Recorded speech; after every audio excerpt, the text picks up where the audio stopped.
محرم الحرام اسلامی سال کا پہلا مہینہ۔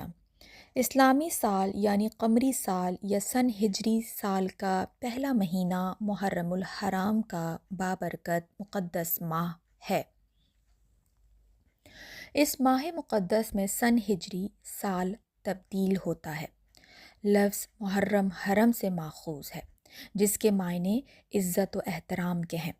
محرم کو حرم اس لیے بھی کہا جاتا ہے کہ اہل عرب اس مہینے میں اپنی تلواریں میانوں میں ڈال دیتے تھے اور لوٹ مار قتل و غارت سے رک جاتے تھے، یہاں تک کہ لوگ اپنے دشمنوں سے بھی دشمنی نہیں کرتے تھے، اور اپنے باپ یا بھائی کے قاتل سے ملتے تھے تو اس سے کچھ نہ پوچھتے، نہ جھگڑتے اور نہ ہی کچھ کہتے۔ گویا زمانہ جاہلیت میں بھی لوگ محرم کا احترام کرتے تھے اور اس مہینے میں کسی انسان کے قتل اور جنگ و جدال کو حرام سمجھتے تھے۔ اللہ کے محبوب کریم صلی اللہ علیہ وآلہ وسلم کی آمد کے بعد اسلام میں اس ماہ مبارک کی حرمت و عظمت اور زیادہ ہو گئی۔ قرآن مجید میں ارشاد ربانی ہے کہ بے شک اللہ کی کتاب میں اللہ کے نزدیک گنتی کے مطابق اس وقت 12 مہینے ہیں جب سے اس نے آسمان اور زمین بنائے ہیں۔ ان مہینوں میں سے 4 حرمت والے ہیں۔ یہ سیدھا دین ہے، تو ان مہینوں میں اپنی جانوں پر ظلم مت کرو۔ القرآن۔ اور حرمت و اکرام والے 4 ماہ ہیں، جن میں محرم، رجب المرجب، ذی قعدہ اور ذوالحجہ شامل ہیں۔ ایک بار کسی نے آقائے کریم صلی اللہ علیہ وآلہ وسلم سے عرض کی کہ یا رسول اللہ صلی اللہ علیہ وآلہ وسلم، فرض نماز کے بعد کون سی نماز افضل ہے، اور رمضان کے فرض روزوں کے بعد کس مہینے کے روزے افضل ہیں؟ سرکار دو عالم صلی اللہ علیہ وآلہ وسلم نے ارشاد فرمایا کہ فرض نماز کے بعد سب سے افضل نماز نماز تہجد ہے، اور رمضان کے فرض روزوں کے بعد سب سے افضل روزے محرم الحرام کے ہیں۔ سیدنا حضرت علی شیر خدا رضی اللہ تعالیٰ عنہ سے کسی نے پوچھا کہ ہمیں رمضان المبارک کے بعد کس ماہ میں روزے رکھنے چاہئیں، تو آپ رضی اللہ تعالیٰ عنہ نے فرمایا کہ میں نے صرف ایک آدمی کو حضور پاک صلی اللہ علیہ وآلہ وسلم سے یہ سوال کرتے ہوئے سنا تھا۔ اس وقت میں آپ کی خدمت اقدس میں حاضر تھا۔ نبی کریم صلی اللہ علیہ وآلہ وسلم نے ارشاد فرمایا کہ اگر تو رمضان کے بعد روزہ رکھنا چاہے تو محرم کا روزہ رکھ، کیونکہ یہ اللہ کا مہینہ ہے۔ اس میں ایک ایسا دن ہے جس میں اللہ نے کچھ لوگوں کی توبہ قبول فرمائی اور کچھ لوگوں کی توبہ قبول فرمائے گا۔ ایک اور جگہ نبی کریم صلی اللہ علیہ وآلہ وسلم نے ارشاد فرمایا کہ جو شخص محرم الحرام میں روزے رکھتا ہے تو اسے ہر روزے کے بدلے میں 30 روزوں کا ثواب ملتا ہے۔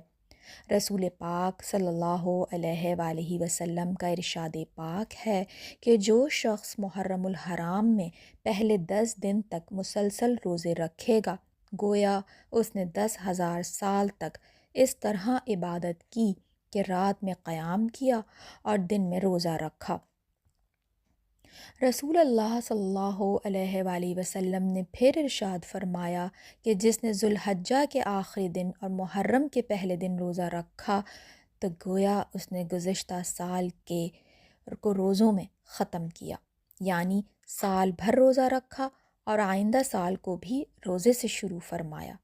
اللہ ان روزوں کو اس کے 50 برس کے روزوں کا کفارہ بنا دے گا۔ روایات میں ہے کہ جو شخص محرم کی پہلی رات کو 2 رکعت نماز اس طرح ادا کرے کہ سورہ فاتحہ کے بعد سورہ یاسین ایک بار پڑھے تو اللہ اسے جنت میں 2000 محل ایسے عطا فرمائے گا کہ جن میں سے ہر ایک میں یاقوت کے 2000 دروازے ہوں گے، اور ہر دروازے پر زبرجد کے تخت پر حور بیٹھی ہوگی۔ اس نماز کے پڑھنے والے کی 6000 بلائیں دور ہو جاتی ہیں اور 6000 نیکیاں اس کے نامہ اعمال میں لکھ دی جاتی ہیں۔ سبحان اللہ العظیم۔ جو محرم الحرام ہے، اس کے اندر جو اس کا 10واں دن ہے، جو 10 محرم ہے، جسے عاشورے کا یوم بھی کہتے ہیں۔ عاشورہ سریانی زبان کا لفظ ہے جس کے معنی جامع برکات کے ہیں، اور یہ یوم عاشورہ ہر سال مسلمانوں کے لیے جامع برکات بن کر آتا ہے، اس لیے اہل عرب نے اس دن کو عاشورہ کے نام سے موسوم کیا۔ علماء کا کہنا ہے کہ اللہ نے اسی دن عرش، کرسی، لوح قلم، جنت، حضرت آدم علیہ السلام اور اماں حوا، زمین و آسمان اور ارواح کو پیدا فرمایا۔ اسی دن حضرت ابراہیم علیہ السلام کی ولادت ہوئی، اسی دن ان کو آگ میں پھینکا گیا اور اسی دن آگ گلزار بنی۔ اسی دن اللہ نے بنی اسرائیل کو فرعون کے ظلم سے نجات دلائی۔ یہی وہ دن ہے جس میں حضرت نوح علیہ السلام کی کشتی جودی پہاڑ پر رکی۔ اسی دن حضرت سلیمان علیہ السلام کو اللہ نے ملک عظیم عطا فرمایا۔ اسی دن حضرت یونس علیہ السلام مچھلی کے پیٹ سے باہر آئے اور ان کی توبہ قبول ہوئی۔ اسی دن حضرت یعقوب علیہ السلام کی بینائی لوٹائی گئی۔ اسی دن حضرت یوسف علیہ السلام گہرے کنویں سے نکالے گئے۔ اسی دن حضرت ایوب علیہ السلام کو بیماری سے شفا ملی۔ اسی دن زمین و آسمان سے پہلی بارش اسی عاشورے کے دن ہوئی، اور اسی دن نواسہ رسول صلی اللہ علیہ وآلہ وسلم، جگر گوشہ بطول سیدنا حضرت امام حسین رضی اللہ تعالی عنہ اور ان کے گھرانے کی کربلا کے تپتے ہوئے صحرا میں شہادت ہوئی۔ خاندان رسول صلی اللہ علیہ وآلہ وسلم نے اپنی مقدس جانوں کا نذرانہ دے کر سجدہ اور دین اسلام کو بچایا۔ محبوب خدا کے پیارے اہل بیت اطہار نے ہر ظلم برداشت کیے، تیر کھائے، مگر ہر قدم پر صبر و استقلال کی عظیم اور جلیل القدر مثال نظر آئے۔ دراصل امام حسین رضی اللہ تعالیٰ عنہ اور آپ کا گھرانہ رہتی دنیا تک حق و شجاعت کی زندہ مثال ہیں۔